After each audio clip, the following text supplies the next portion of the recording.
All right, so let's start.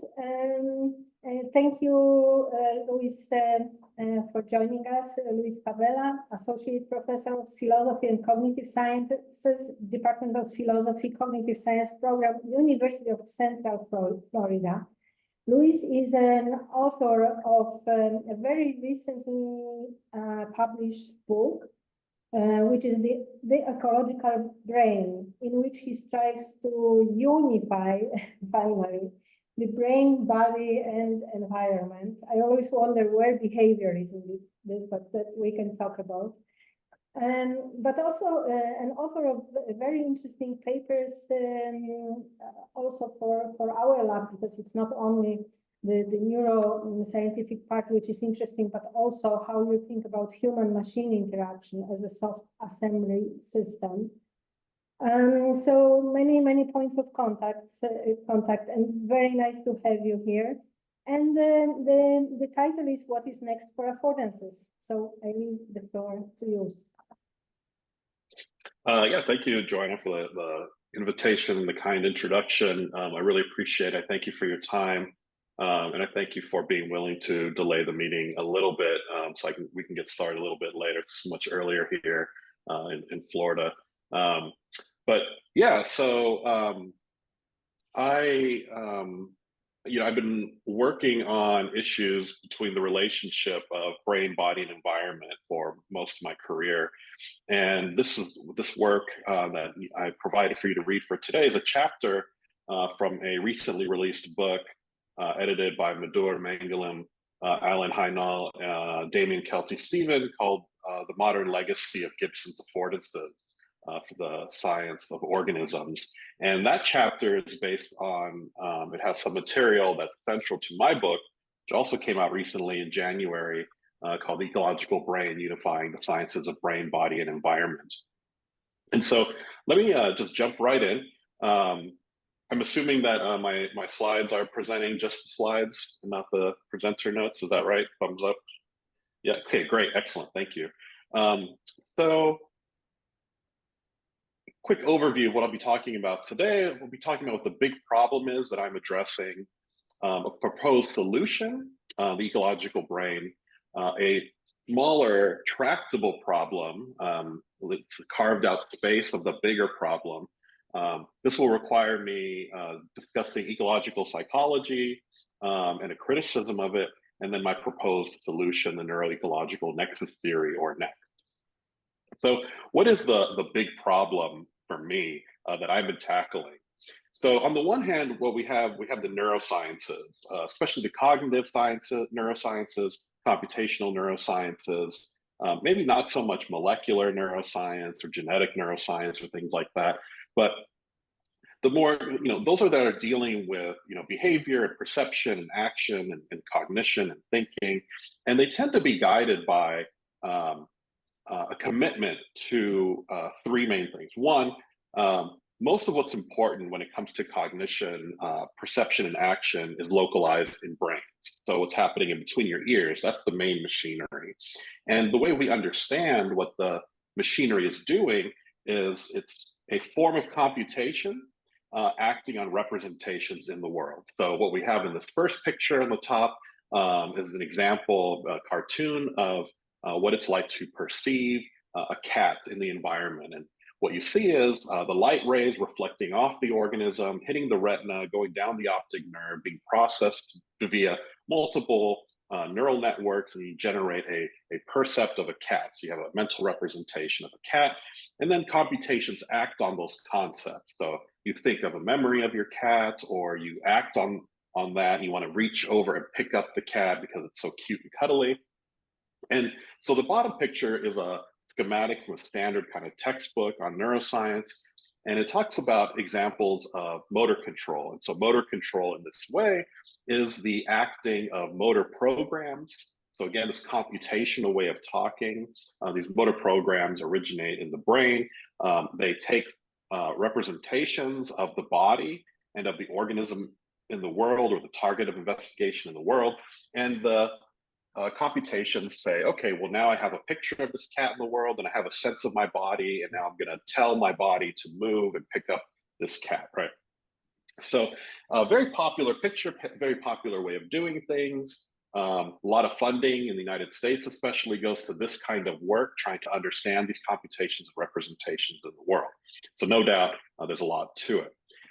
On the other hand, and this was, I call this my corruption during graduate school. So I came into graduate school very much committed to this computational representational understanding of cognition and intelligent behavior. But during graduate school, I was exposed to a new way of thinking about things, ecological psychology, which I'll explain in more detail in a bit.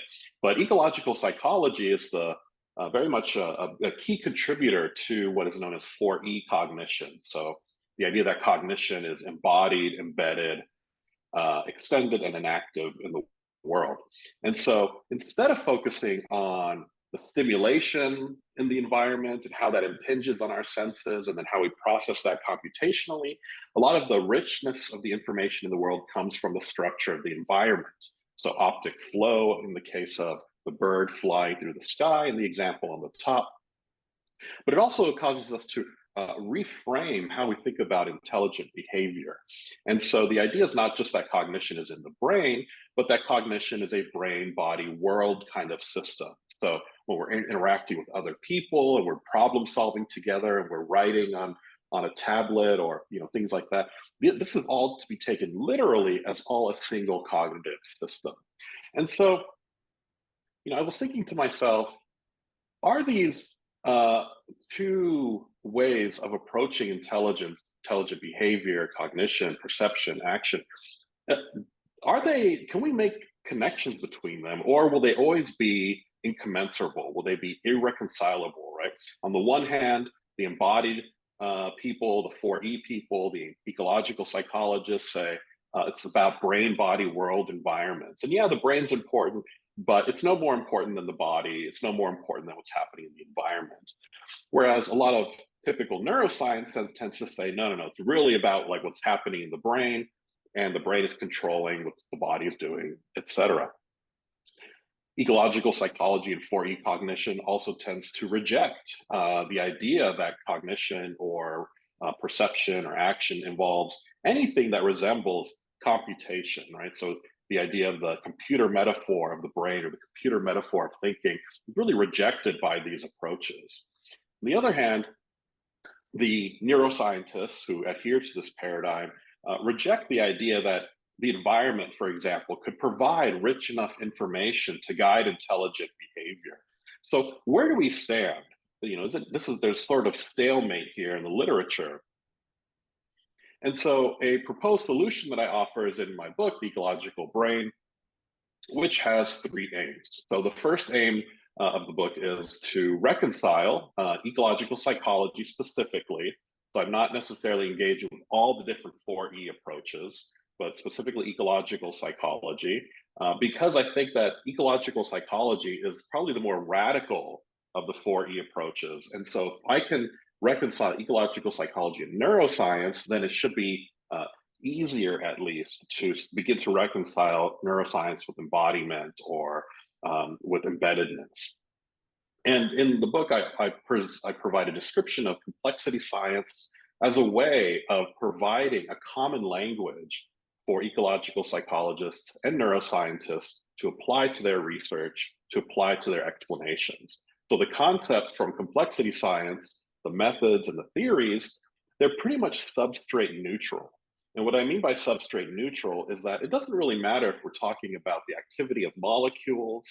It doesn't matter if we're talking about the fast activity of neuron spiking or the slow activity of skilled movement. We can apply the same kinds of words to think about and describe these activities, and we can use the same kind of data analyses. And so I think that kind of can at least provide a bridge between those two approaches. The second aim is to offer up a framework to demonstrate how we can apply complexity science and how we can reconcile ecological psychology and neuroscience, and that's the NeuroEcological Nexus Theory. And then in the book, I explore the consequences that this approach would have for other mind sciences and related issues. So again, I hope that this provides kind of a foundation for future work that can apply such approaches. Now, this is a lot. There's a lot going on here, right? So what is a more tractable problem, right? It's a huge problem to say, how are we going to reconcile neuroscience and ecological psychology? How are we going to bring these together, right? Well, what's a more kind of specific problem? And so the specific problem that I addressed in the book and that I addressed in the chapter that I sent you to look at is to identify the causal constitutive neural contributions to an affordance event. So the idea here, I'll explain what affordances are for those who don't know in a little bit. But affordances are a key feature of ecological psychology, and they tend to not give explanations that tell the neural part of the story. And so if I can do that, then I think we're going to be able to move forward in the reconciliation or the bringing together these different frameworks. And so the first part that's most important is to answer the question, what are affordances? And to do that, we need to look back at the origins of ecological psychology. So ecological psychology or Gibsonian ecological psychology originates with James Gibson in the mid-20th century.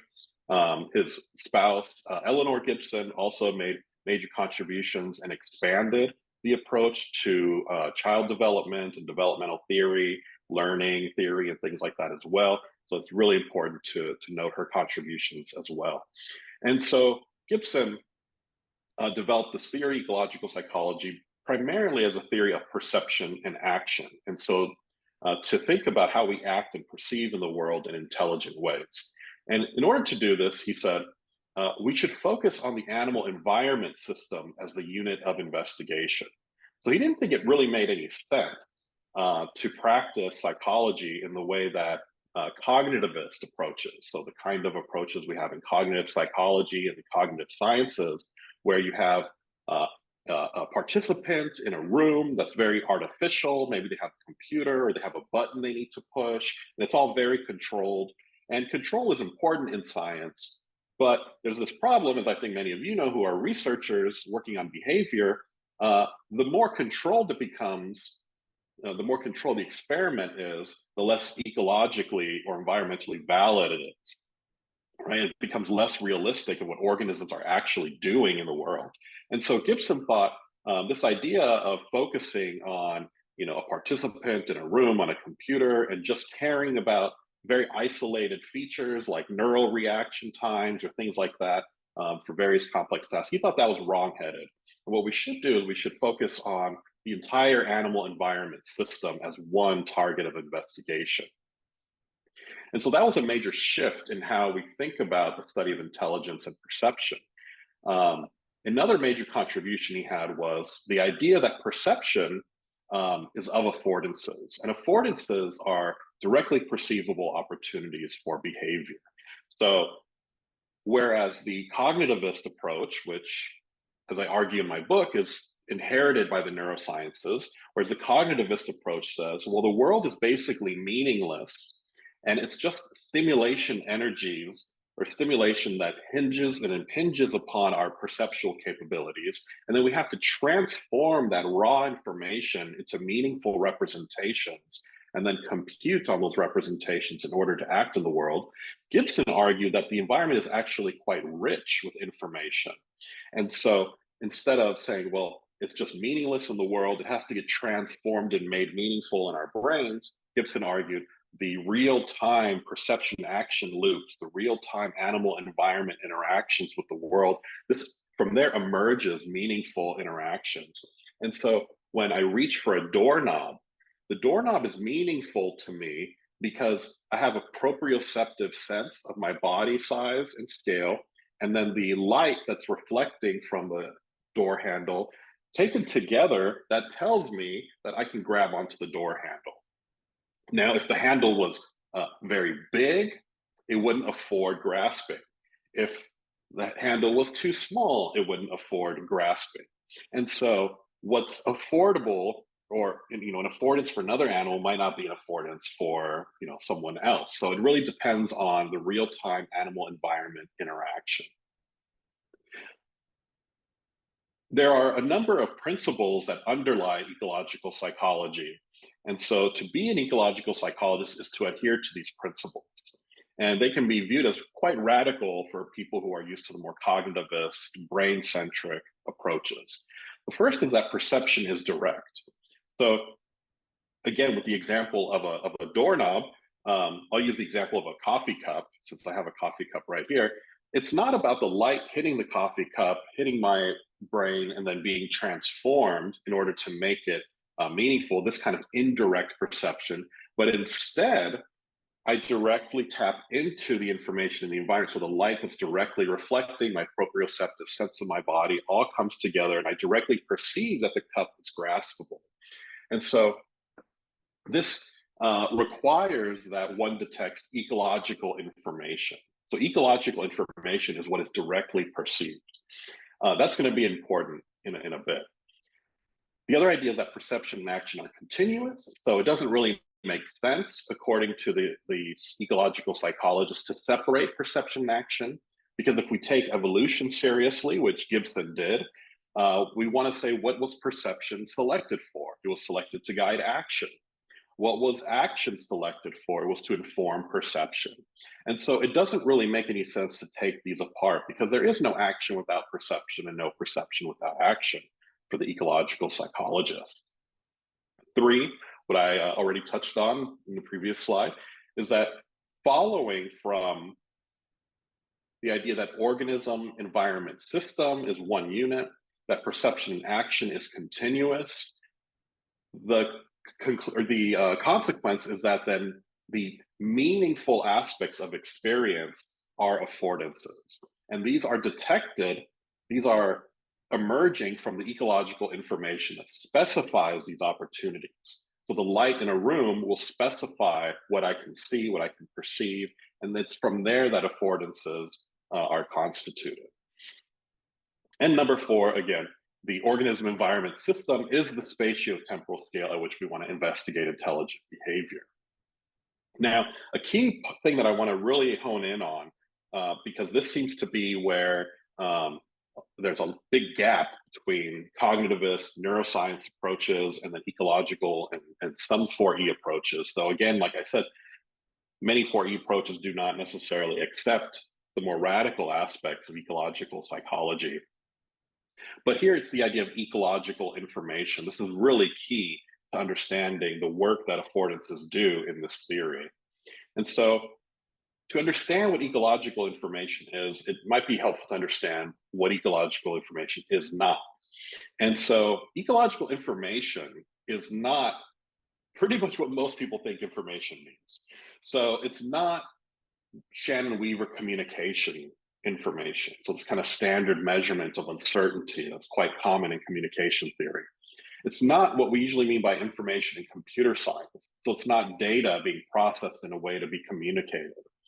And it's not the kind of information that we tend to think of as being part of cognitive psychology. So the processing of representations and then manipulating them to produce behavior or perception, right? Going back to Ulrich Neisser, right?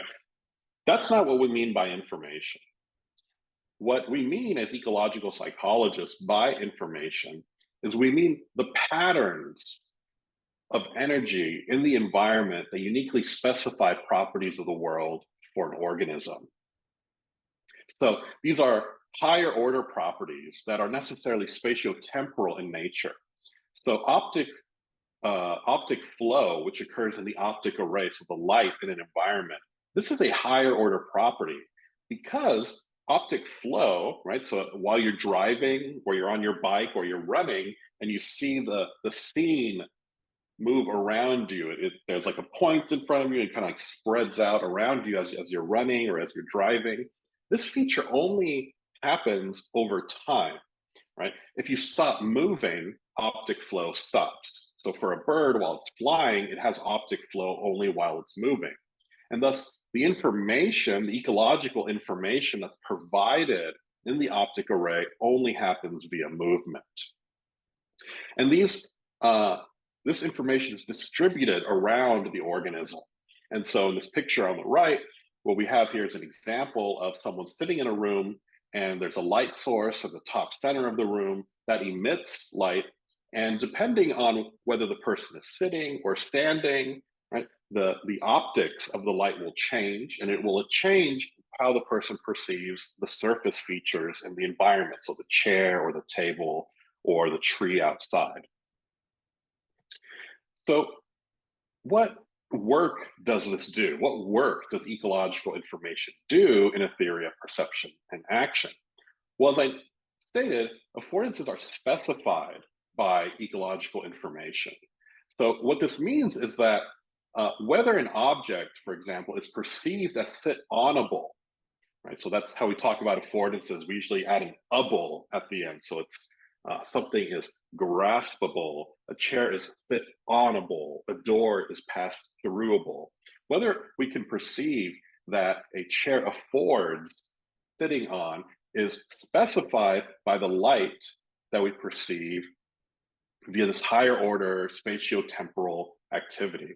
So this animation on the right is really helpful for pointing out that as a point of reference moves in a room, so we have this table with maybe some little like jars with candles on top or something.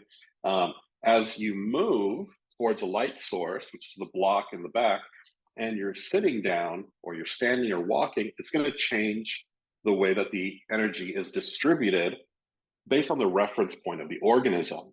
And through that light and through my abilities to perceive it, I am then able to understand and perceive the ability to do things in that room or not. And so Gibson was hoping, his aim, as many ecological psychologists' aim is, let's take the work of making the world and actions meaningful for the organism. Let's take that out of the brain. Let's say that that's not just a brain activity, right? It's not some Cartesian, right? Like Rene Descartes. It's not all about the mind and the brain that's doing all the work, right? But let's put it out in the world, and let's put it out in real-time dynamics in moving in the world. And so that's one of the major contributions that Gibson had across various fields. The work in robotics, for example, has picked up on this idea, right? Instead of developing a robot that has to represent the environment and all action possibilities, which is highly computationally demanding, you offload the representations to the world, right? As the roboticist Rodney Brooks said, you don't need to represent the world in your mind or the world in the computer brain of the robot. You can just say that the world is its own best model. The world can be perceived directly. The world can be itself, and we just perceive it directly. And this has a lot of benefits, like saving on computational demands and whatnot. So this all sounds wonderful, maybe. To me it does, but there are many people who have criticized ecological psychology over the years. And one of the main criticisms comes from the question, what about the brain? You being Gibson, or you being the ecological psychologist, you've really said some very interesting things about the optic array and specification, and affordances are a very cool concept. And yeah, we should focus on the organism and the environment. That's all very interesting. But you haven't said anything about what the brain is contributing. Right? You haven't even provided a sketch, really, of what the nervous system is doing with regards to cognition, action, and perception. And that has led to some pretty deep criticisms. One comes from Carl Pribram in the early 1980s, and he has this quote. He says, some include neural variables and constraints, so they account for the nervous system when they're talking about intelligence. Whereas Gibson tends to leave the organism, if not empty, apparently filled with foam rubber. So Pribram was saying, according to Gibsonian ecological psychology, whether the inside of the organism has brains and a nervous system, or whether it's filled with rubber, or filled with air, or filled with slime, or whatever it's filled with, it doesn't seem to really matter to the theory of ecological psychology. And that seems to be a major problem, right? Because whether an organism is filled with a brain or nervous system, or filled with foam rubber, that should make a pretty big difference. Later that decade, apparently Gibson made a lot of people mad in the early 80s. Daniel Dennett, the philosopher, also had a critique of Gibson. He said, quote, wonder tissue appears in many locales. J.J. Gibson's theory of perception, for instance, seems to treat the whole visual system as a hunk of wonder tissue, for instance, resonating with marvelous sensitivity to a host of sophisticated affordances. So, whereas Pribram said, oh, the Gibsonians, the ecological psychologists, they don't care about the brain. The brain could just be made of foam rubber and it doesn't really matter. Dennett is saying that Gibson seems to go the other way and think that the brain is just some miraculous wonder tissue. It's just some like mystery that we will never be able to explain. And so let's just describe it in weird ways, like say that it resonates with marvelous sensitivity to the environment. But that's not really doing any sort of explanatory work, right? Pribram and Dennett are pointing to these different ends of the spectrum in which the ecological psychologist either doesn't take the brain seriously enough or takes the brain too serious. Either way, they're not giving an account of what the brain is doing in perception and action. And so the problem is, surely the brain plays some role in cognition, action, and perception. Ecological psychology doesn't really provide an account of what brains are doing, especially during affordances or affordance events. And so there's not even a sketch offered by ecological psychologists to gesture at what brains are doing. So what must the solution do? If I want to reconcile, integrate, build a bridge between ecological psychology and more standard neuroscience, what would I have to do? I'd have to do two main things. One, I have to maintain the principles of ecological psychology. So I can't give up on these deep points. I can't give up on the idea that perception is direct, that perception action are continuous, that affordances are important, and that the organism environment is one system. But I also need to provide testable hypotheses about the nature of the neural functions related to those principles. So I'm looking more for something causally significant or constitutive. So what is the neural activity that contributes to the organization of these systems? Giving neural correlates during affordance events is not going to be enough. I need to give something deeper. It's really cheap and easy to say, well, whenever I reach for my cup, certain neurons in my sensory motor cortex are activated. Okay, so what? That doesn't really say anything really deep about their contributions to the organism in a deep way. So that's what I need to do in order to solve this problem. My proposed solution to this problem is NeuroEcological Nexus Theory, or NExT. And so here's each part of that mouthful of words. So the neural part in this theory says that the relevant neural activity for affordance events is likely to be understood properly as a dynamic trajectory in low dimensional space within high dimensional activity. So there's going to be a lot of activity going on in the brain, a lot of activity, say, in neural populations in the sensory motor cortex. But what we can do is really hone in on the specific low dimensional trajectories of the necessary neural activity related to those events. The next part is the ecological. So here, the relevant ecological information is also usefully, I argue, understood as a low dimensional feature of the environment. So our environments are filled with very high dimensional activity. There's a lot going on. There's a lot of sound and light and different features like that. And the features of the environment that are relevant to particular acts of intelligence are going to be a low dimensional feature of that environment. So the specificity of affordances can be thought of as the low dimensional features of the environment. The nexus is the primary causal or constitutive links or junctions that connect the various parts of the brain, body, and environment systematically to give rise to consistent evolutionarily successful kinds of behaviors and acts. And then the theory part is that this is a scientific theory, right? It's not an a priori argument. It's not a philosophical thesis per se. although there are philosophical aspects that are deeply intertwined in all these different parts, but it's a theory that needs to be evaluated by experiment, and it must be open to revision as well. So when we're talking about the target phenomena in NExT, in this attempt to bridge neuroscience and ecological psychology, I start with something very simple, well, relatively simple, which is the affordance of pass-through ability. So the affordance of, does an organism recognize if it can fit through an opening or not, right? And this is a very common affordance. We do this all the time, right? A mouse in this example finds holes in the wall that it needs to fit through.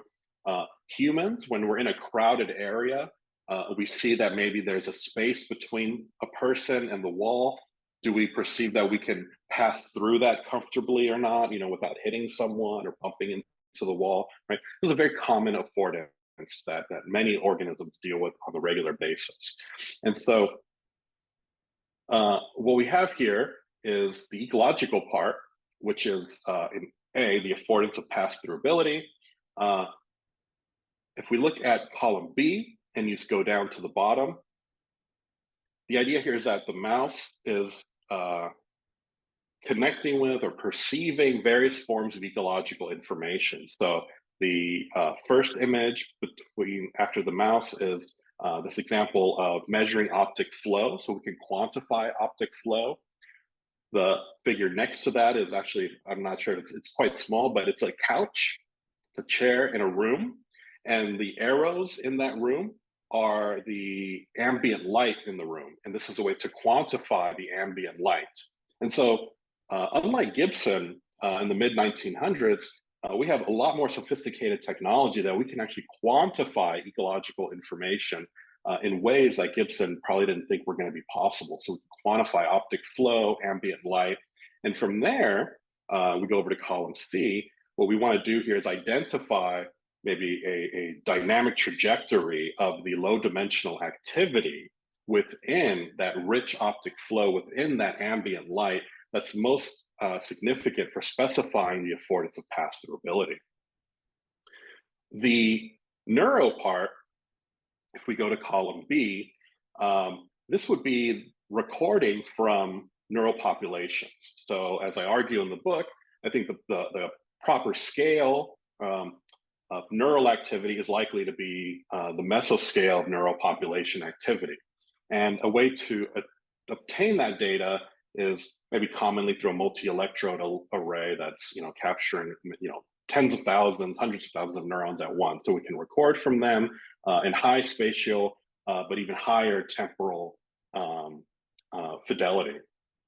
And so in column C, again, what we have here is a depiction of the identification of the low dimensional neural population activity in the mouse during the affordance event, identified through things like dimensionality reduction to get through the high dimensional data in order to capture what is most relevant to the affordance event. Today, I'm not going to really talk about the specific ways of measuring the body's contributions, but if we look back at column B in the middle, what we have here is a mouse with various points on the body being recorded, temporal time series data. And in the book, I argue that we can apply things like uncontrolled manifold theory, which some of you might be familiar with from the work of people like Latache. And so this also is a way of recording a lot of data, a lot of, it's a high dimensional data set. And then, via various techniques, we lower that data to the specific lower dimensional data that's most significant to the movement of the animal during the affordance event. And so these are kind of, ground level kinds of things that an experiment would have to do to really capture the brain, body, and environment features in order to give a full ecological neuroscience account of the affordance of pass-through ability. Now, one area of neuroscience that's been increasingly popular in the last few years that I think is very cool and interesting that is looking at trying to turn this high dimensional data, right? So we have a lot of data in the neuroscience that we can record a lot from the brain, but in a way to make it more understandable, right? And to identify what's really key and what's really important in the brain's activity for particular tasks is the appeal to manifold theory. And so I want to give you a quick explanation of what manifold theory, and then I want to tie it back to affordance perception. I'll try and make the case of why this is so important. So manifolds are a concept from topology.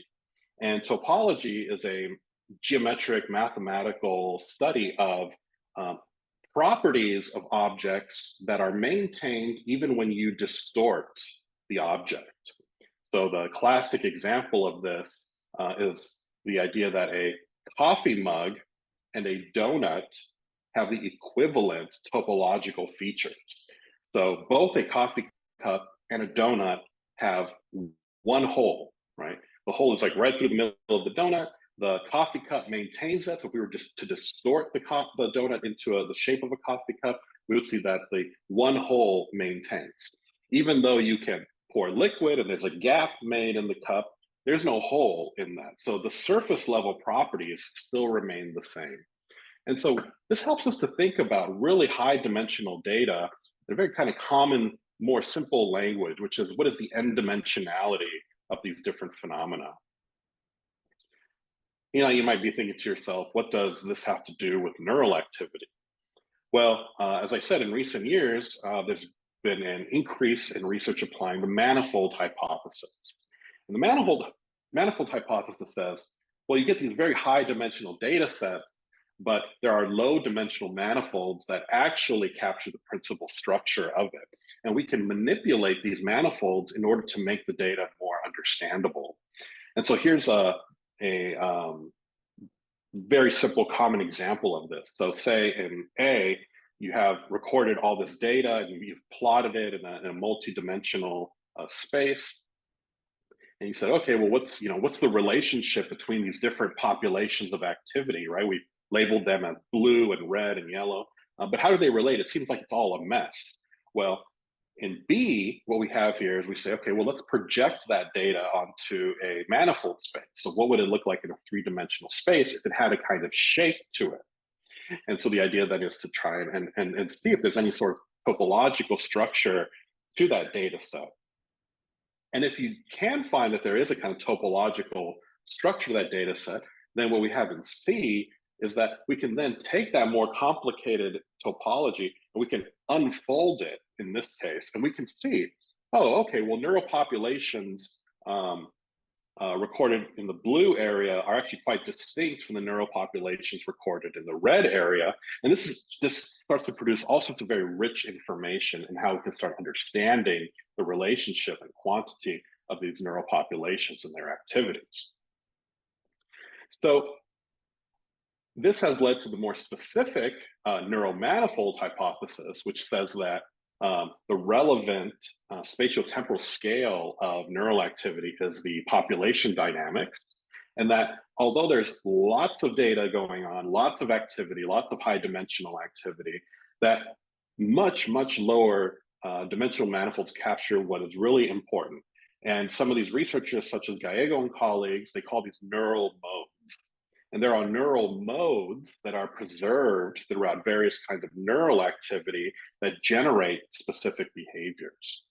And to walk you through, just very briefly, to walk you through what this looks like.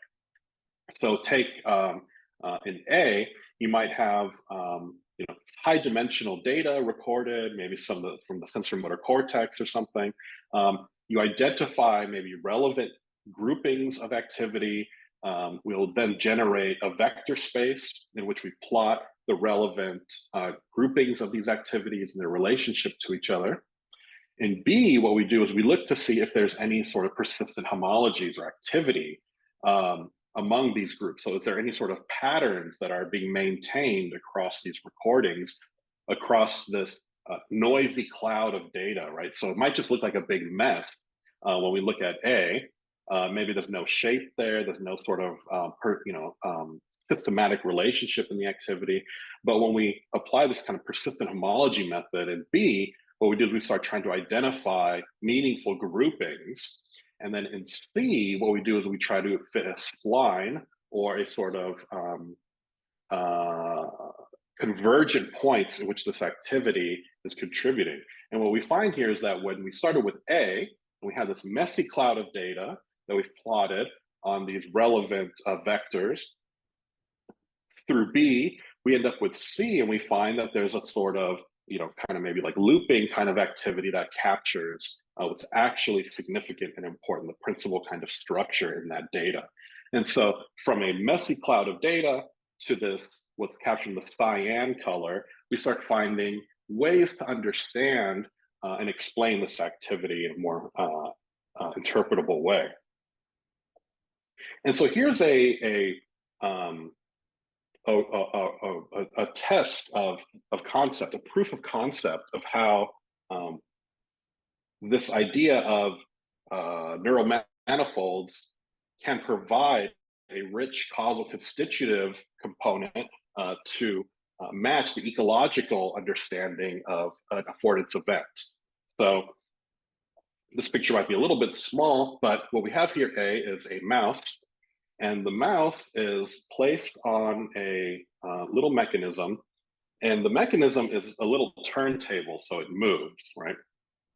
The mouse has a multi-electrode array put in its brain, and while the table turns, take real-time recording from maybe in this case it'll be the hippocampus. So maybe place cells or head direction cells are being recorded in real time, and so we get an idea of where the activity is happening while the mouse is being turned at various directions. Right, so we have the mouse moving its body, and then we have the recording of the brain during those movements. We can then record that, as we see in D, lots of rich data. We can have raster plots, time series data, right? It can take on various forms. Below the time series data, what we do is we try and find the meaningful groupings of that data. And so here we have these dimensions, and we might say maybe there's 3 dimensions, which makes sense when we're talking about movement, because we are in a 3-dimensional world. We have up and down, left and right, and forward and back. So it makes sense that, as research has shown, we can identify 3 main groupings of neural activity, 3 main dimensions. And so taking those dimensions and plotting them in a in a 3-dimensional vector space, we find this cloud of data. Right? This is pretty meaningless, but it is tracking with the actual movement of the mouse while it turns. And what happens then is when we try to find the low-dimensional structure, what's interesting in this work is that they find that this spline, this kind of where the dimensions reduce to this actually it's a very thin amount of data that circles in a continuous way throughout the cloud, right? And the cloud ends up tracking in a real-time geometric space. And these models were able to transform this cloud of data, the spline, into a topology. They were able to identify the topology of the structure, and it fits a torus, so like a donut shape. And now, here's what's interesting. From A, where we have the real world movement of the mouse turning its head and its body, we have recorded that in B. And in D, we've taken this high dimensional data and identified the most relevant dimensions and plotted that in E. We find that the principal structure, this neural mode of head direction, fits within this limited spline, right? This limited amount of data in that cloud. And both the activity in that cloud of data and the location of the mouse both match and fit and track on this torus identically. So we have this way of turning this rich, noisy amount of data in the brain, and we can find systematic, preserved structure that then matches in a one-to-one way with the actual spatial movement of the mouse in space.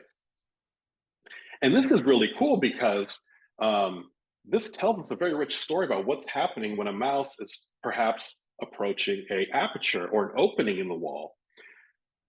As the mouse is perceiving the opening, right, this activity will stop when the mouse stops looking to the left. It'll stop when the mouse hits the right barrier. And this relationship between these will inform, right, the mouse's sense about whether it can pass through this opening or not. And so this real-time space, right, this geometric space, this low dimension, is really rich and informative and gives us that kind of story that we want. And so the next step for NExT, the NeuroEcological Nexus Theory, is, okay, let's try and identify various neural population manifolds. Let's identify the behavioral manifolds, and let's identify the ecological dimensions. And then find the systematic relationships among those. And perhaps, and this is more speculative, perhaps we'll find, categories of dimensions of activity among brain, body, and environment that define various affordance events. So in closing up, is NExT successful? Well, perhaps. I think that I've achieved what I set out to do. I think I've maintained the principles of ecological psychology, and I think this happened in the example of the mouse and the aperture. The ecological perception is direct, right? The mouse perceives directly the aperture's features. The neural activity being produced by the brain and the body and the environment are all continuous. The affordance of pass-throughability is maintained. It takes the animal moving in order to inform the brain, and the brain controlling the body and adjusting and whatnot in order to specify these affordances. And to explain this requires understanding the full mouse in the world and its brain activity. And this gives us testable hypotheses, right? Not just neural correlates, but we can test hypotheses that try to identify these systematic relationships between neural modes, body-scaled manifolds, and ecological information. And so my hope is that this provides a proof of concept that synthesizes a lot of different areas, from cutting-edge neuroscience to ecological psychology, doesn't rely on making any deep compromises to ecological principles, and tells us a rich story about what the brain is doing. These references are meant to prove to you that I did not make all of this up. There's actually some evidence here tied into some theory and some scientific work. And that's it. I'm happy to take questions. And yeah, by the way, so my name is Luis Favela, but some people call me Louis. You can call me either one. It's fine with me. Yeah, thank you for your time. I appreciate it. And I'm looking forward to hearing questions and comments. Okay. Thank you so much. So I have to see if the hands are for clapping or are for raising the hand for question. But maybe before we start, I would like to have some clarification questions, if you have, okay? Because that's a lot of material. Some of the words that we have heard probably are not common words that we are using, because usually this amazing complexity that we deal with behavior, environment, and the nervous system is not tackled or simplified in some way. And we don't use words such as manifolds, and etc. Maybe one of the practical questions that might clarify how do we fish for the manifolds is what techniques actually we can use to identify those modes that would correspond to being engaged in affordance, I would say, maybe. Because what I really love about this work is also that you make affordance a process, and you make it compatible with process ontology also. So one of the questions is maybe for later, but how do you know work of Mark Bickhardt, and if you see some affinities between his modulator theory of nervous system and yours. But before we come to that, maybe I will ask you about this technical question, because we know work such as Scott Kelso, for example, who showed that we also have brain organization transitions when we transition from this behavior to this behavior, and then you have those are kinds of manifolds probably too, right? Would you describe them like that? And what techniques do you use to capture them?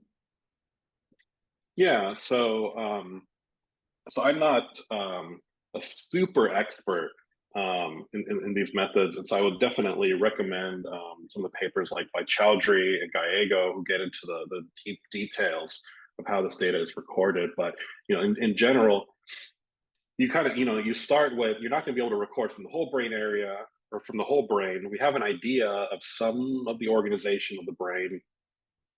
We know that the brain is always, all of it is active all the time. But we can identify based, leveraging previous work, and we can say, well, we know when we're dealing with, perception and action, maybe we can look at, sensory motor cortex, and then we try to record from there as much as we can. We have these multi-electrode arrays, and we try to identify in as much detail, at least spatially, right? So we can break these up into, activity with each electrode. And then we can start trying to find patterns, meaningful patterns that are associated with the activity in the world that we want to explain. So if we say, well, what's happening while the mouse is moving, we're recording from this area of the brain. We hypothesize that that's the proper area to look at. And we say, okay, well, there's just all this activity happening all the time. Where do we start finding groupings and clumpings of that activity in any sort of meaningful way, and that maybe spatially connects to the activity that the mouse is conducting in the world? So these kinds of dimensionality reduction techniques are a little bit difficult for me to explain right now shortly, but yeah, this idea is, we're going to have an idea of the relevant brain areas to begin with. I think ideally, in a more sophisticated neuroscience, we'd record from the whole brain all at once, and then we'd apply, probably with some sort of like machine learning techniques, ways to start honing in and identifying where the principal structure is within the brain for those various activities. So it might turn out that maybe more than just the sensory motor cortex is really important and provides the activity for these neural modes for various affordances, but there's a sort of practical aspect that limits the ability to do that. So that's all very hand-wavy. Again, I wouldn't want to misrepresent what these researchers are doing. So I highly recommend, if you have the paper that was sent out, the work by Gallego and the work by Chowdhury and colleagues, and these have become, to me, new classics in the neuroscience literature that really lay out these steps and these processes. So you wanted to wait on the Mark Bickard stuff till later, maybe? Maybe first Anna's question and Mateusz, and then we return to it. Okay. Sure. Yeah, thank you. That was really interesting. And I really liked, as Joanna said, the processual aspect of affordances you introduced.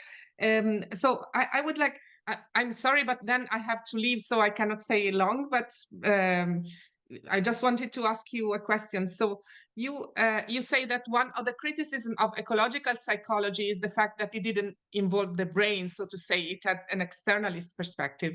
I was wondering what you think of the literature, for example, in cognitive psychology, etc., referring to micro affordances. So that tried somehow, my idea is that, based on what you said, is that maybe they also try to combine information on the brain on one side and on the neural structure, and information and ecological information, but the processual aspect, so the dynamic aspect that you introduced, was not present in that literature. But yeah, I would like to hear your thoughts about it. This. Yeah, thank you for the question. So I'm not familiar with the micro affordances literature or that kind of concept. My immediate concern is that whether or not affordance, the word affordance, is being used in a deep, and I might say orthodox Gibsonian way, right? does it maintain those principles about direct perception, about the continuity of perception and action, or is it used metaphorically? So there's been a lot of application of the term affordances, like I said, in robotics literature. Term affordances is used even in the neuroscience literature. So Paul Chiswick, for example, I'm not quite sure if I would pronounce his name right, Cisek.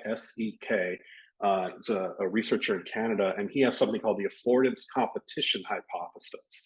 And he says, okay, so these are the different kind of, streams, dorsal, ventral, lateral streams in the brain that contribute to affordance events. But he uses affordances loosely to just mean things that an animal can do in the world. But it's still computational, it's still representational. Where the work is really happening, the important stuff is still just in the brain. So when a monkey is trying to decide which branch it wants to grab, the sort of competition between representations in the mind. And so that's already kind of making too many compromises to what the Gibsonian meant. So I'm wondering, actually, I mean, if you'd like me to say more, I can, but I'm curious if you think this work on micro affordances, if it honors the original Gibsonian principle.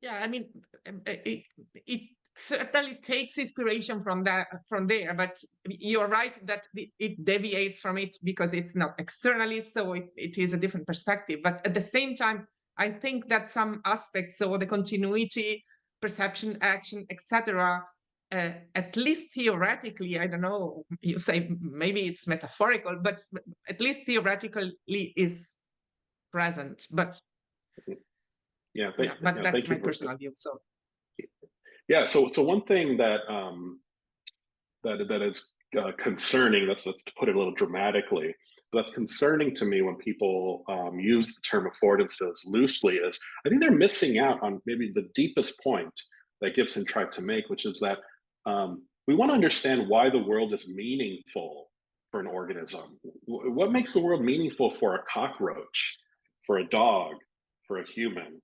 And he tried to argue, well, it's affordances, right? Affordances are the meaningful events for an organism. And part of what makes it meaningful is that they emerge, right, at the scale of the organism and the environment. Now, here's what I find concerning, again, to put it dramatically. The cognitivist approach says that what makes things meaningful for an organism is basically something in the brain. The world is meaningless. When I perceive this cup, it's just light waves bouncing off and reflecting and hitting my optic, nerve and being transformed in my brain. And then I access things like maybe cultural data or memories or things like that. And then I say, okay, oh, that's meaningful because I can hold it and maybe I can put liquid in it. But it has to be transformed. The representation is meaningless until it's transformed. And Gibson tried to offload some of that meaningfulness onto the environment, this externalism, as you say. The problem with the cognitivist approach is, and this is a common argument from people like Michael Turvey, and I've leveraged this in my book, which is the cognitivist approach, how much is it really explaining, right? What it does is it's taking out loans of intelligence. I don't know if you've heard that phrase before, but a loan of intelligence is where you say, what is that we're actually trying to explain? We're actually trying to explain why this cup is meaningful to me. And the cognitivist will say, and this is me being very uncharitable, I get it, right? But the cognitivist might say, well, it's the representations are made meaningful in the brain. Well, what makes those representations meaningful? Oh, it's the computations. How do the computations make it meaningful? Because the computations have semantic properties. Okay, so where do those semantic properties get their meaning? And it's always, well, we'll explain that later, right? That's the loan of intelligence. They're saying, we're going to write you a check and it's semantic properties in the computations, but we're going to explain that later, right? Well, that's exactly what Gibson says we're trying to explain, right? And so you cannot say we're going to explain that later. And so whether he's right or wrong about what makes affordances meaningful, he's at least offering a hypothesis without taking any loans of intelligence out. And so my concern is that some of this work that uses affordances metaphorically is taking out a loan of intelligence that misses out on the very point that Gibson was trying to make. Thank you. Mateusz, you can. Oh, hello. Hello, I'm Mateusz. Actually, we've met, I think, in Pensacola last year. Thanks for the talk. It was super interesting. I have some questions, doubts, maybe, and I will try to kind of put them in a systematic way. So first thing that you mentioned, like, is that in your theory, you don't want really to reduce the work done to just finding the neural correlates of affordances. But for me, to some extent, like looking for manifolds that somehow correspond to affordances or behaviors, more or less the same thing. You are basically looking for correlations between neural activity and behavior without really explaining. But like, for me as a neuroscientist, to sound a little bit pretentious, what is interesting is how does it mechanistically work? So how basically neural activity in different parts of the brain somehow mechanistically contributes to perception of the environment or to action. And just by observing correlations between behavior and the manifolds, I don't think we could gain much more information. This is one thing. And then, so the second point is that, like, aren't the manifolds observed in some behavioral tasks, for example, in rodents or monkeys, to some extent a bit just like side effects of the fact that the tasks are super reduced in complexity? So basically, we have mice in the same laboratory setup, the same. So they had fixed, they're in the same laboratory, they're of the same strain. So they were basically reducing the complexity of the task. And we got like some kind of artificial, structure maybe. So this is the one point. And the last point, so does it really boil down to the conclusion that we should record as much data as possible from the brain, but also from the body and from the environment? So this is my point. I hope I was clear. Probably not, but yeah. No, thank you. Appreciate it. Those are really excellent points. Let me attempt to address them. So is the neural manifold hypothesis, is it still the neural correlates? In a way, I could say, oh yeah, I guess, because you're correlating two kinds of activity. But I would say that there's actually something deeper to it in this case. So as we're recording, right, so identifying the neural correlates is one step in the neural manifold story, especially in the story that I'm telling about aperture perception and what's happening there. So what we're doing is we're recording, say, from the hippocampus, head direction cells, as sometimes they're referred to, and the head direction cells are correlated with the direction that the head is, and the head is correlated with the structure of the environment, right, with the aperture opening.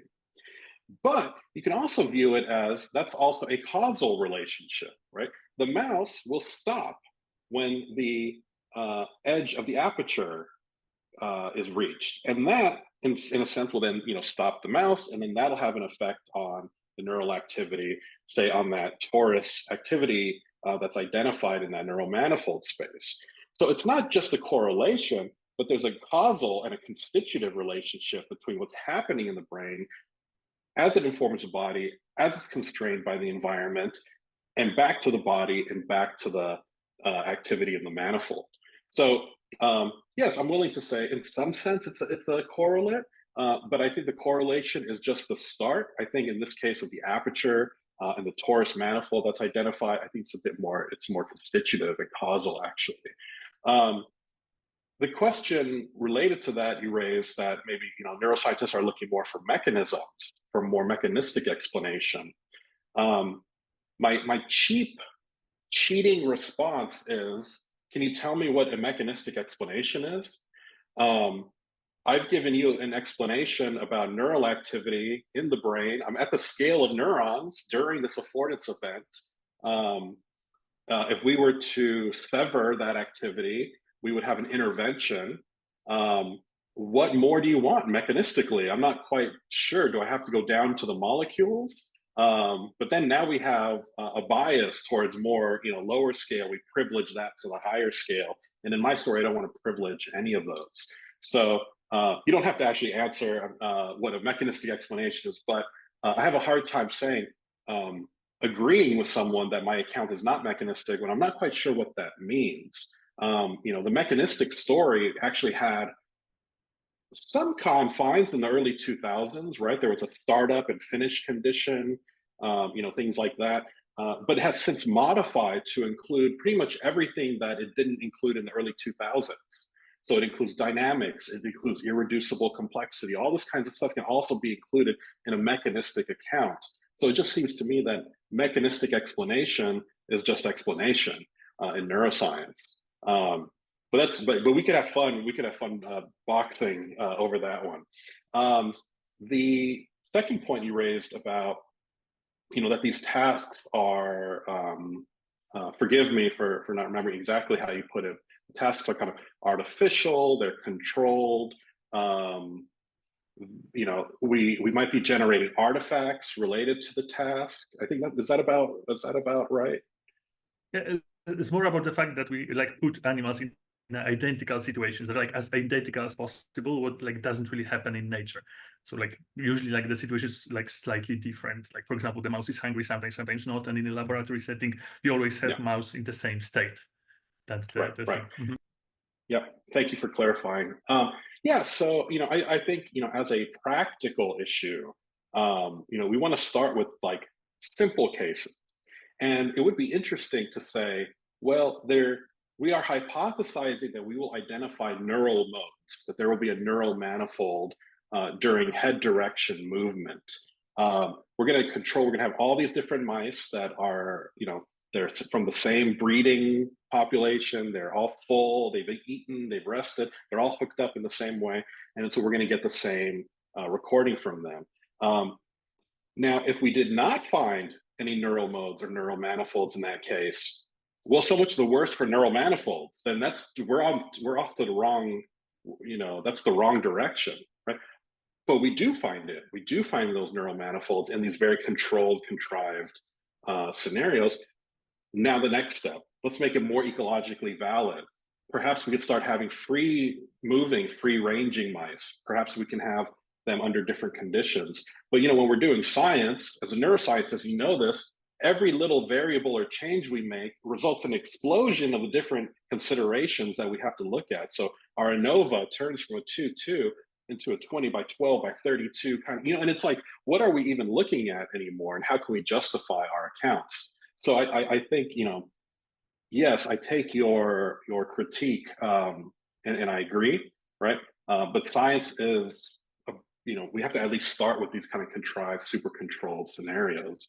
And then the third point that you raised was, so is the conclusion that we will have to start recording more and more from the brain? Well, yeah, I think, we do. And I think that's what we're seeing, with the Brain Initiative and the Human Brain Project in the US and in Europe. The idea was, we're going to be simulating a whole brain in 10 years. That's not happening, right? But what did those projects turn into? They turned into informatics projects. They ended up turning into, they changed their efforts from, well, we're going to bring all these labs together to simulate the brain, to let's develop an infrastructure for recording from the brain and sharing data, because that ended up being really the hard part, right? Was sharing this large amount of data, which is becoming ever more large. And the problem with that then is we're going to need principles to start understanding all this large amount of data. So in short, yes, I agree. We're going to have to record, ideally, you record from the whole brain in a rich spatial temporal resolution, and then we can start identifying causal constitutive areas to various tasks. But until then, unless we're doing blind fishing expeditions, we're going to have to start with hypotheses like, well, the relative area for the affordance of past suitability is the hippocampus. We're just going to have to start there for practical reasons. So I don't really have any deep pushback on your points. I find a lot that I agree with. So thank you for raising these points. Thank you very much. I think it showed very, very nicely your exchange here and your talk, that we are still kind of fishing for the right questions to ask, because I like very much your sort of reduction of question, you know, I don't know even what the question is, but what does the brain do in general to maybe this more imaginable question of affordance events, and how can we conceptualize affordance events, including the brain as part of the solution, but not the solution, right? And I really liked this posing of the question. And sorry, look, I just want to continue, because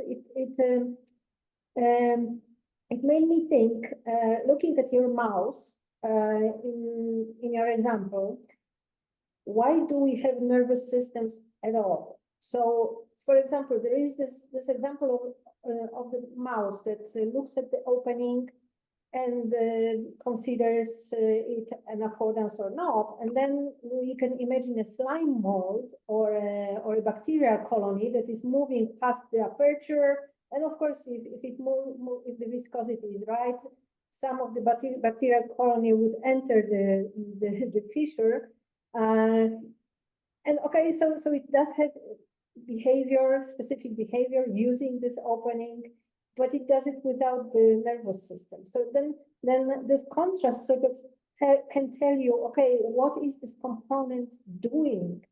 And what this brought to mind is the question about this receding of the stimulus.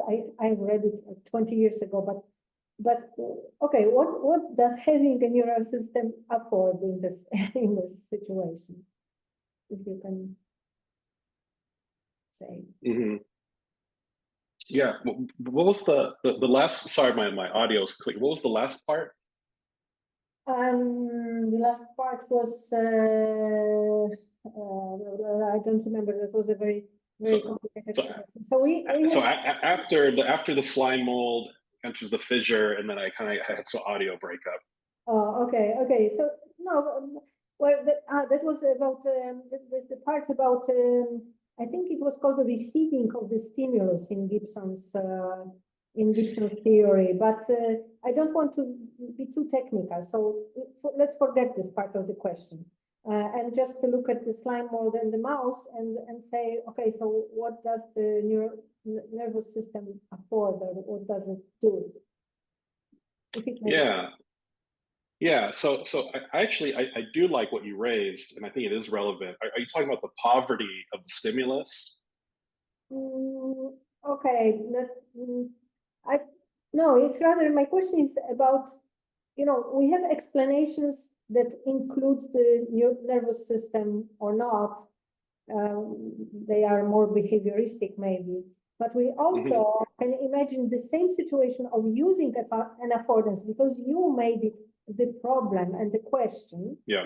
How do we have an affordance and use it? And answer this question sort of with the brain or with the nervous system and without the nervous system. And in this way, we can contrast what actually this nervous system do. Maybe you can enter Mark Bickhardt here, because it does modulate somehow the relationship between the slime mold and the aperture, right? Yeah, right. So I'm not super informed on Mark Bickhardt's contributions. I know he's actually been critical in some works of Gibson as being too representational. So there are some works that I've cited him in the book where he says that Gibson, when he talks about resonance, so RESONCE, resonance is the closest that Gibson came to trying to say maybe what the nervous system and brain is doing. And this is what Daniel Dennett criticized. So Gibson would say, okay, so you've got the animal in the environment and it's perceiving the light in the room, and then it's reflecting off the cup, and then the nervous system resonates with that light, with that ecological information. And Dennett argued, what is this resonance? It sounds like magic. What are you talking about here? And Bickhart has criticized Gibson and said, well, when you say it's resonating, you're almost saying it's representing the environment. And that's exactly where you don't want to go. right? So what is the nervous system doing if it's not representing the environment or it's not resonating with the environment? I prefer to use, so I actually argue contra to some other people like my friend and colleague, Vicente Raja. He's a supporter of resonance. So he's written papers on resonance and he's tried to explain that. And I think his work is very good on that. But I actually think we should eliminate the term resonance. I think there are better words like synchronized or coordination or entrainment. And this is some of the work from like Scott Kelso and colleagues.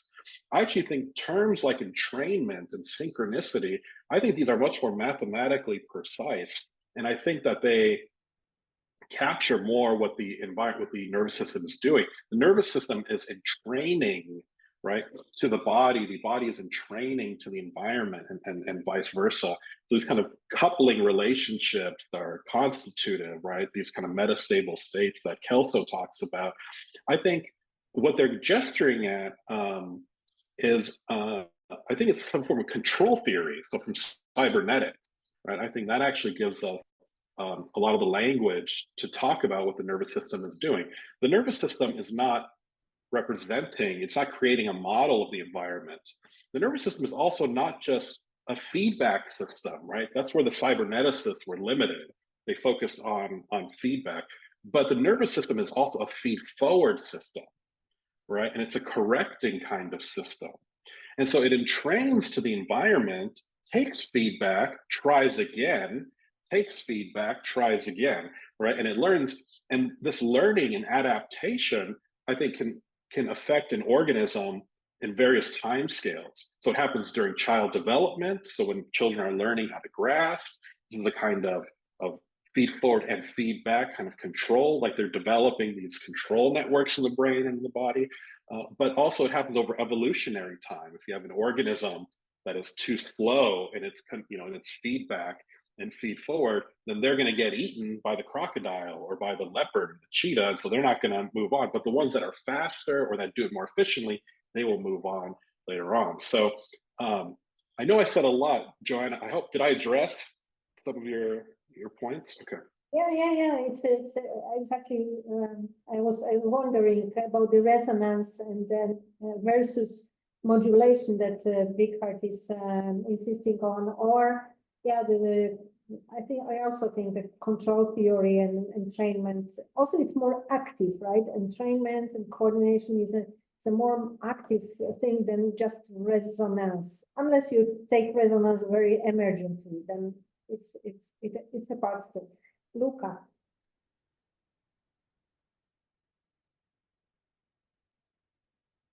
Okay, thank you, Luigi. This was great, talk, and it's very interesting. So my question is very general, and so I mean, you started with critique of the computational neuroscientist view. Then you proceeded with this proposal of trying to bridge the neuroscience with the ecological psychology. The NExT framework, as far as I understand, is a framework to provide some methodological approach that is consistent with this complex system view, and it can explain the affordance event, as you say, for instance, with combining all these domains. So this story is super interesting. I wonder whether you can feed back as well to the computational neuroscientist or computational approach more generally. So I wonder whether there is a space for having also a modeling approach in this NExT framework, whether you leave space for a strategy of understanding which is more indirect with respect to the reality. You want also to build a model which is at the right spatial-temporal scale that is consistent with maybe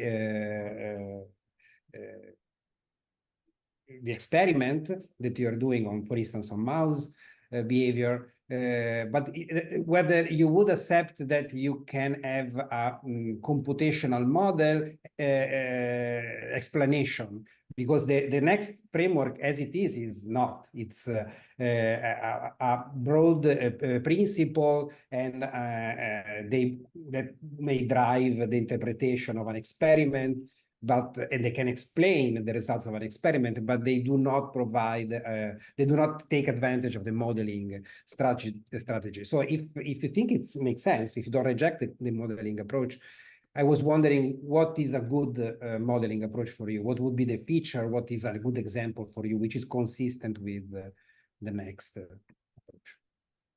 Yeah, thank you. And there's a lot of interesting, deep issues there. So one thing I want to say is there are two broad ways of thinking about computational neuroscience. There's one that says one of the best ways to do neuroscience is to use computers, to use computational modeling. And that's not very interesting. It's kind of matter of fact, right? And I don't think anyone would say there's anything wrong with that approach. But then there's another kind of computational neuroscientist who says, the things that we study, the target phenomena, are best understood as being computational. So we say that the neuron computes, brain areas compute, cognition is a form of computation. That's radically more committed than the former version, which says we can just use computer tools, right? So there's a difference between those two things. I'm going after the latter. So those who say that the brain computes, those are the ones that I think are problematic. But absolutely, you have to be a computational neuroscientist in the sense of modeling, right? That's going to be key. And so in a way, I view the neural manifold hypothesis, it is a model, right? So what are models? Models are simplifications. They identify the key features. They allow us to predict, to intervene, to develop hypotheses. And I think that this neural manifold approach meets those criteria for a model. They capture the phenomena with very few variables. They allow for interventions. They allow for predictions, and they allow for hypothesis generation. So in that way, I think modeling and computation modeling at that is included in the NExT approach. One thing that I want to say is worrisome for me is when not just computational neuroscientists, but when anyone doing science commits the fallacy of thinking that their explanation, their concepts that they use to explain are the ontology that they're trying to explain. So we use the term reify. When you reify something, so when we say we can model the brain as if it's computing, other people make the stronger claim, we model the brain as computing. And if you say we model the brain as computing because it is computing, we are reifying the computational nature of the brain. We could be a little bit more agnostic and say, I'm using computational tools to model the brain as if it is computing. And that's giving me very interesting things, right? Maybe I can do everything like, I can make predictions, hypotheses. Maybe I can even develop drugs to treat various kinds of conditions. But that's based on the assumption that the brain can be modeled as if it's computing. But I don't have to say that the brain is computing. And so that's, the worry that I have is the flipping back and forth between those two approaches. What do you think? Luca, I don't know if you have a lot of experience with neuroscientists, or if you think that this is actually an issue, this flipping between the tool as opposed to the reification with our methods. I think it is. I think there is the confusion sometimes between the maps and the territory, and sometimes the metaphor becomes and it's not a tool. It's so it is a metaphor to think about the brain. So I can accept your rejection of some approaches in computational neurosciences in general, but I was interested in whether you accept, and I'm not sure I see that the framework already has this within it, whether a modeling style of explanation is which is computational in the sense that you build a system and you study a behaving system like a sort of mouse that behave solve a task that is somehow similar to the task that the real mouse is doing in the lab, which includes also information about the brain. So a modeling approach that has some information about the brain, some information about the environment, analyze the behavior of the artificial organism, similar to what you do with the mouse, for instance. And then you have these two systems and building the system. This is a classical strategy of the cognitive sciences, classical cognitive science, but the classical cognitive sciences were focused on the cognitive function. So a model of attention, a model of reasoning. But the strategy is a very general strategy of indirect explanation by comparison, which is the model, the idea that you study a model to understand a more complex, a simplified system to understand a more complex system.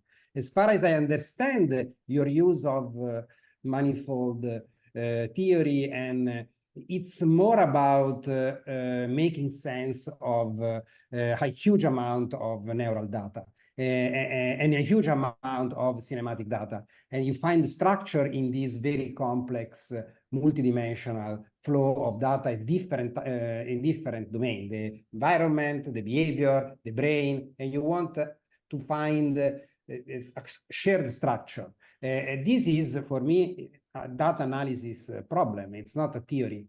The theory is the set of concepts you're using more broadly from ecological psychology, the concept of affordance, whatever, I don't know. But you could also have a more modeling approach, which is not this direct approach of understanding the data, but you create a simpler system. But of course, there are ways of doing models that are compatible with this view, and ways that are not compatible, I believe, because they are abstract from the environment. They are abstract from continuous interaction. They do not have perception action continuity. So you can have modeling strategies that do not respect this principle. So they are not good modeling approaches.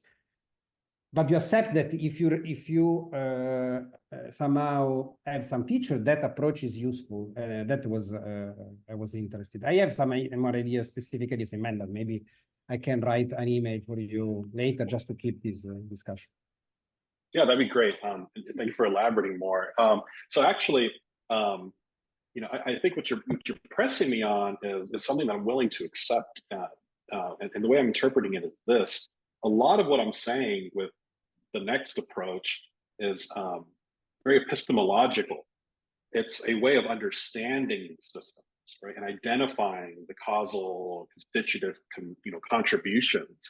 The manifold hypothesis, for example, is an epistemological strategy for helping make high-dimensional data understandable. I think that's an excellent point, and I think it captures. So you're doing some Freudian psychoanalysis on me right now. But what you're getting at is that I have a fear of committing to ontology, right? I have a fear of reifying, right? Are these manifolds real in the brain? Well, I mean, they're empirically adequate, right? There's empirical data. We can model them and we can identify them with regularity, but are they real in an ontological sense? And I'm a little bit, you know, I'm hesitant, I'm scared to go that far. So I think that's a very good point that you're probing me, pushing me on.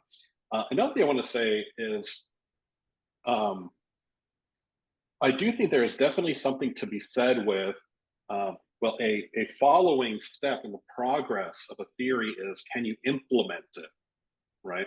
Can you build a robot with it, for example, or run a simulation or something like that? And I think that I would like to think that my approach can contribute to that kind of work. And so one that area of work that I was thinking of was, in the book, I talk a bit about Gerald Edelman. Gerald Edelman was a neuroscientist. He won the Nobel Prize for his work on immunology because he thought that Darwinian natural selection was pervade not just the selection of organisms or genes, but also pervade the development of our immune system. He also then applied that to what the brain is doing. He thought the brain had these neural networks that competed with each other, and the best ones that can facilitate, survival were the ones that got selected for the next generation. And that started as this kind of like high level theory. Towards the end of his life, towards the end of his career, going into the early 2000s, his lab started implementing his theory in robots. And so he called them brain-based devices. He didn't want to call them computers. He didn't want to call them robots because he was anti-cognitivist. He was anti-computational view of the brain. He didn't think the brain was in any way like a computer. He thought these Darwinian principles were non-computational. And so he tried to embed in these robots this kind of non-computational approach, which sounds kind of funny because how do you do a non-computational kind of device? But that's another kind of question. But they actually had a lot of success with these brain-based devices. And one example was another lab said, our robots, which are based on cognitivist commitments, they are better than your robots would be based on, and he called it neural Darwinism, or the theory of neuronal group select. He said, our robots will blow you away because we embed them with symbolic information, symbolic representations, and all this stuff. Your machines, they have none of those symbolic representations. They're supposed to build up through selective pressures. And so they had this big test where they played a soccer match or football for people in Europe, football match between these different robots. One team had symbolic representations and computations. The other one didn't, but it had neural Darwinian principles. And at first, Edelman's robots were losing. But then quickly they adapted, and they were able to adapt, and they ended up just destroying the other team's robots. And so the idea here was that, okay, maybe at first, this theory of neuronal group selection is not as efficient as the symbolic approach, but in the long run, with adaptive pressures and whatnot, the symbolic approach is not going to be as successful as the selectionist approach. So that's a long way of me saying, I think that maybe, what's contributing to the reason why there are neural modes, and it's coupling with the manifolds of the body, and it's coupling with ecological information, that should be able to be implemented in some sort of device.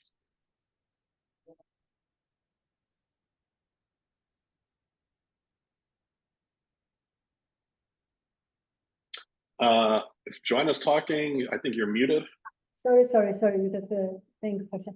We are nearing the end of the talk, so if those of you who need to leave, you can leave. Louis, do you have another 8 minutes or so, or to stay with us?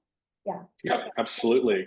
Formally, we have finished, but we are still talking and still recording for those who couldn't listen. I was thinking about the approach by Mike Richardson to movement, which seems to use similar thinking about reduction of dimensionality of movement, and then really implementing this as a sort of micro modules, let's say, that adapt flexibly to the task demands, and he's quite successful with those. So I was thinking if a similar approach could be taken to modeling brain dynamics, although I wouldn't know where to start with the degrees of freedom, which in movements are countable, and they seem to be uncountable in the brain. Yeah. So but Mike Richardson, yeah, go ahead. Yeah, Mike Richardson was one of my professors, so I learned dynamical systems from Mike first. So I guess it's in there, it's in me to want to do that. But yeah, I mean, so there are some, I agree with his, general strategy, and also the focus on coordination and entrainment. These are things that Mike really focuses on. John, you said something earlier that I wanted to touch back on, and you've said a number of times that I focused on, the activity of the organism, and you talked about process kind of approaches, and I just really want to stress that is really important for the ecological approach, and really important for what I'm talking about. And the idea that perception and action only happens over time, right? It requires a temporal dimension. It's an activity. It's not a property, right? It's not a property of the hand to act in a certain way. The hand does what it does because of the real-time movements, right? And the coupling between the body and the environment. One example in the ecological literature of how important movement is was these studies done where the participants' eyes were held open and they were given, I think they were just drops, but I don't know if they were injections. I hope it wasn't injections. Okay. And it caused the eyes to not move. It paralyzed the eyes, so they couldn't saccade anymore. And what happened was, and this is very interesting, the participants, their vision started fading into nothing. They couldn't see anymore, right? Why is that? The optic nerve was fine, the retinal cells were fine, light was entering the iris, right? The same thing, the only difference is that the eyes weren't moving. So what's happening? Well, the Gibsonian is saying, it's obvious what's happening because the information in the environment is not static, right?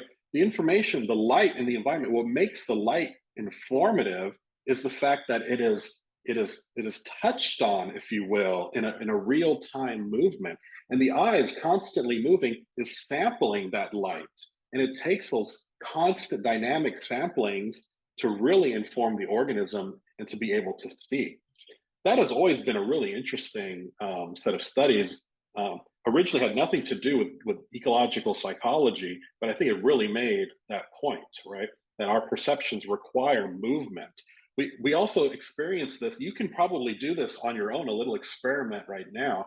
When you put something heavy in your hand, if you hold it long enough, you stop feeling it. I mean, you might feel the weight, but maybe then rest your hand on the table. Over time, you don't even feel it there anymore, right? Because the sense of the so the haptic experience requires the movement and shifting on my hand and then the receptors being activated. And so this is a haptic version of that visual story that I just told. And this, I think, just really supports the Gibsonian story.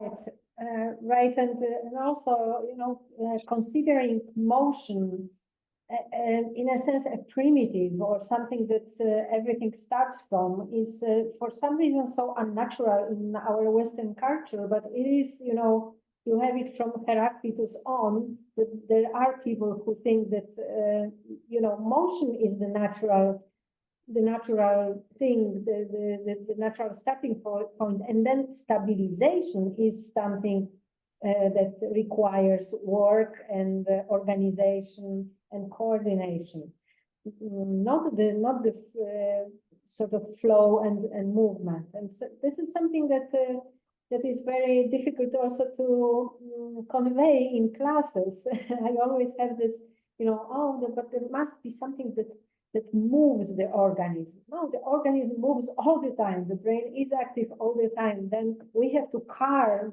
from this activity something that looks simpler, simplifies itself, looks more stable, and so on. So I agree. Yeah. Yeah, very good. Maybe it's if there are no questions, are there more questions? Because it sounds like a nice closing point about the. And I'm happy to answer questions by email if people ever they want to follow up with me. Okay, I think I do have more questions, but let's keep the connection. And thank you so much for being here. Really, it was a pleasure to listen to you, and we look forward to sort of implementations of your of your ideas into robots' brains, not robot, the artificial neural systems of robots. And it would be wonderful, even with 10, 20 neurons, if you could just, or maybe you need much more of them to have a proper manifold. I don't know, but the implementation is always something very, very impressive, and to see how does a robot with such ability differ from one without it would be really fantastic. So thank you again, and thank you all for coming. And thank you all. Appreciate your time. Thank you.